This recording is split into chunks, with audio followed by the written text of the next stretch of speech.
कि आप अगर कुछ ऐसी बात करने की कोशिश करेंगे, समता की बात करेंगे, बराबरी की बात करेंगे, अधिकारों की बात करेंगे, तो वो आज का जो हमारा गवर्नेंस मॉडल है उसमें वो फिट नहीं होता। समता, बराबरी, एकाधिकार आपको छीन कर देना होगा उनको जिनको सदियों से दबाया गया, सदियों से कुचला गया।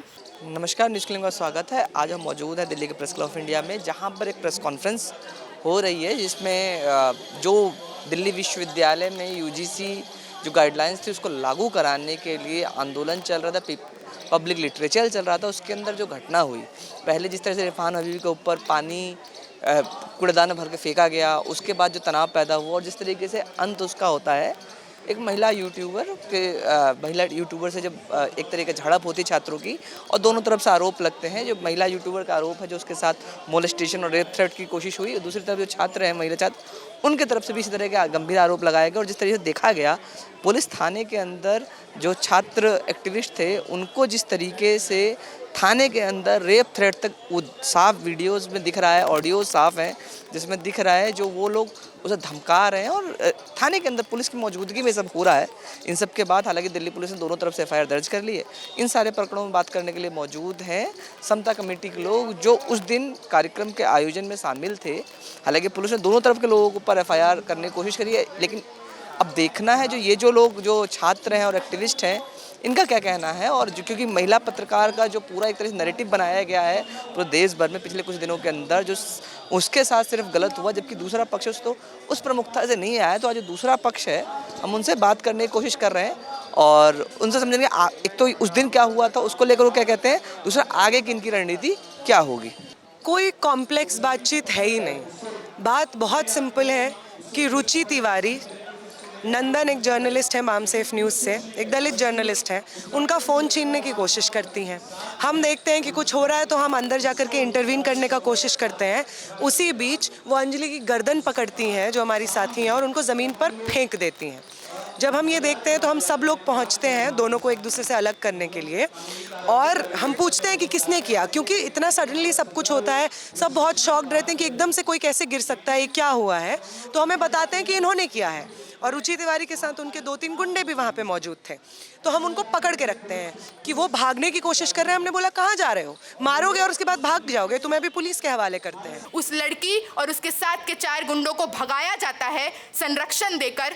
कोई भी इंसान हु हैज़ बीन असॉल्टेड, उसका पहला इमीडिएट रिएक्शन होगा कि अरे मार के कैसे भाग गए, इसको पकड़ते हैं। तो हम 4-5 महिलाएं उसके पीछे भागती हैं। हम जब भागते हैं उसके पीछे, तो एक वीडियो और सर्कुलेट किया जा रहा है म्यूट करके, क्योंकि अनम्यूट अगर ये लोग कर देंगे तो उसमें सुनाई दे देगा कि हम लोग चीख चीख कर ये बात कह रहे हैं कि सर, हम लोग तो यहाँ के बोनाफाइड स्टूडेंट्स हैं, हमको मार के चली गई आपके सामने, पकड़िए, कार्रवाई करिए, कोई एक्शन लीजिए।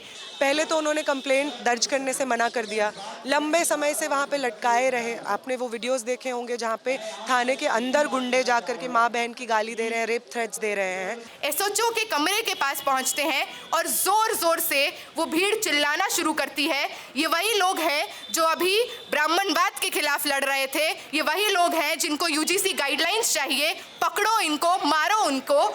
और उसी में आप देखेंगे कि हम 3 लोग उन लोगों के चपेट में आ जाते हैं, उस घेरे में आ जाते हैं। हमारे स्वेटर्स के 2 लेयर 3 लेयर जैकेट खुल जा रहे हैं, क्योंकि पूरी पुरुषों की भीड़ है, और ऐसी भीड़ है जो शायद आपकी जान से ज़्यादा कुछ और चाहती नहीं है, उससे कम में नहीं मानेगी। उनको चाहिए कि आपको नोच दें, आपको पीट दें, आपको सबक सिखा दें। क्यों? क्योंकि आप बराबरी की बात करेंगे। जिनको लगता है कि दमन करना उनके बाप की बपौती है, आप उनसे छीन के अपना अधिकार लेंगे। वहाँ पे हम देखते हैं पुलिस के संरक्षण में उन गुंडों ने लगातार माँ बहन की गालियाँ दी, विविडली डिस्क्राइब किया how they would rape me and my friends, how they would beat us, how they would lynch us। Anjali की कब्र खुदेगी के नारे लगते हैं।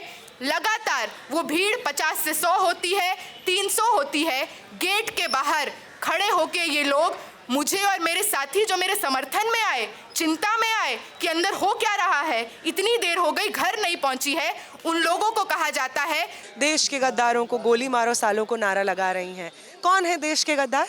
जो ब्राह्मण नहीं है वो देश के गद्दार हैं, और आपको इतनी हिम्मत महसूस होती है कि आप कह रही हैं खुलेआम कि आप उन्हें गोली मार देंगी। जो नारे उस दिन लगे पुलिस स्टेशन के बाहर कि ब्राह्मणवाद जिंदाबाद, इस तरीके का मानसिकता के नारे लगे, उन तमाम सारे नारों को हम कंडेम करते हैं, क्योंकि ब्राह्मणवाद जिंदाबाद नहीं हो सकता है। क्योंकि उस विचारधारा का मतलब है कि आप अपने आप को एक दूसरे इंसान से श्रेष्ठ मानते हो, और किसी को भी किसी के ऊपर श्रेष्ठ मानना, किसी भी धर्म के, जाति या लिंग के आधार पर अगर ये हो रहा है इस देश में, तो समानता नहीं है। आज हमारे देश में जो हो रहा है, आज जो हम देख रहे हैं, जिसके खिलाफ ये संघर्ष चल रहा है, वो संघर्ष उसी सोच के खिलाफ है जो सोच सदियों से हमारे साथ है और जिस पर संघर्ष सदियों से चल रहा है। राष्ट्रीय आंदोलन में भी था, वो आज भी है। राष्ट्रीय आंदोलन में संविधान बनने के बाद भी, बाबा साहब के पूरे संघर्ष के बाद भी, 1950 में जब हमें अधिकार दिए गए, उन अधिकारों के बावजूद उन अधिकारों का हनन करने की कोशिश की जाती है, और ये कोशिश की जाती है कि वो अधिकार, उन अधिकारों को की अवहेलना की जाए।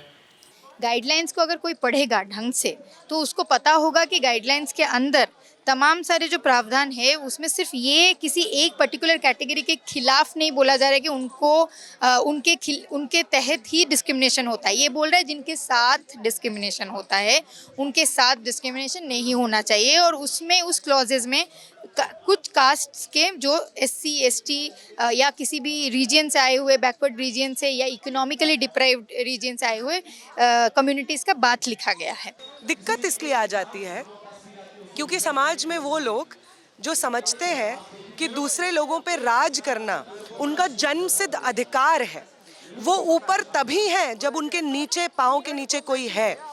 ऐसे लोगों से जब समानता की डिमांड की जाती है, ऐसे लोगों को जब प्रतिबद्ध किया जाता है प्रावधानों के माध्यम से कि वो जातीय भेदभाव के आधार पर किसी को गाली नहीं देंगे, कैंपसेस में उनके साथ भेदभाव नहीं करेंगे, उनकी वजह से कोई अपनी जान लेने के लिए मजबूर नहीं होंगे, जब इनको इस चीज़ के लिए प्रतिबद्ध किया जाता है तो तमाम तरीके के झूठे नैरेटिव्स की मदद से ये इस आर्टिकुलेशन को ख़त्म करना चाहते हैं। आज दिल्ली यूनिवर्सिटी के अंदर सेक्शन 144 लगा दिया गया है, और सेक्शन 144 लगा देने के बाद बोला गया है कि आप आने वाले समय में कोई भी गैदरिंग नहीं कर सकते हैं।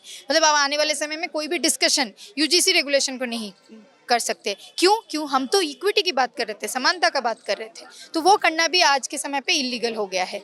तो ये ऐसा एक माहौल तैयार कर रहे हैं कि जहाँ पे आप इक्विटी की बात मत करें। जो इक्विटी की बात करेंगे, जो संविधान की बात करेंगे, उनको ये गुंडा भिजवा के पिटवाने का कोशिश करेंगे। तमाम तरीके के झूठे नैरेटिव्स की मदद से ये इस आर्टिकुलेशन को ख़त्म करना चाहते हैं कि इस देश में UGC प्रावधानों के माध्यम से रेगुलेशंस लाने होंगे जो समाज की गैर बराबरी को खत्म करने की तरफ, जातीय गैर बराबरी को खत्म करने की तरफ पहला कदम होंगे। भगत सिंह ने जाति पर क्या कहा, छूत के प्रश्न पे क्या कहा, इस पर आप कभी न ख्याल करते, न उसका कोई उस पर ध्यान देने की कोशिश करते। 1928 में वो आदमी लिखता है कि हमारे देश में सदियों से जातिवाद फैला हुआ है, हम अंग्रेज़ों से बराबरी की बात करते हैं और हमें शर्म नहीं आती कि हम अपने देश में अपने ही नागरिकों के साथ, एक वर्ग के साथ भेदभाव का व्यवहार करते हैं, अस्पृश्यता का व्यवहार करते हैं, अनटचेबिलिटी का व्यवहार करते हैं। तो पहले तो हम अपने देश में आपस में ही उस बीमारी को दूर करें, तब हम अंग्रेज़ों से किसी बराबरी की बात कर सकते हैं। आगे का रास्ता यही होगा कि इस इक्विटी गाइडलाइंस को लेते हुए हम तमाम सारे कैंपसेस में, दिल्ली यूनिवर्सिटी के अंदर भी जाएंगे, डिसेंट्रलाइज प्रोग्राम करेंगे, आने वाले समय में कन्वेंशंस करेंगे, स्टूडेंट्स को, सिविल सोसाइटी को जागरूक करेंगे कि इक्विटी गाइडलाइंस क्या है। जो लोग पढ़ते हैं, लिखते हैं, एजुकेशनल कैंपसेस में हैं, समझते इस बात को, वो हमारे साथ जुड़े भी हैं और हमें सपोर्ट भी कर रहे हैं।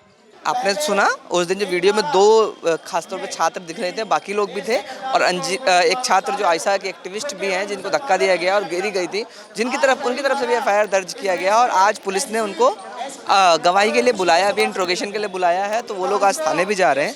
लेकिन इन सब प्रेस कॉन्फ्रेंस में एक बात समझ में आई, जो ये पूरा एक तरह की नैरेटिव बनाने की कोशिश हो रही है, मूल सवाल से भटकाने की कोशिश की गई है। जिस तरह से जो UGC गाइडलाइन को इनेक्ट करने की आंदोलन चल रहा है, उसके पक्ष में एक तरह का जो आंदोलन चल रहा था उसको दबाने की कोशिश हुई, और उसके खिलाफ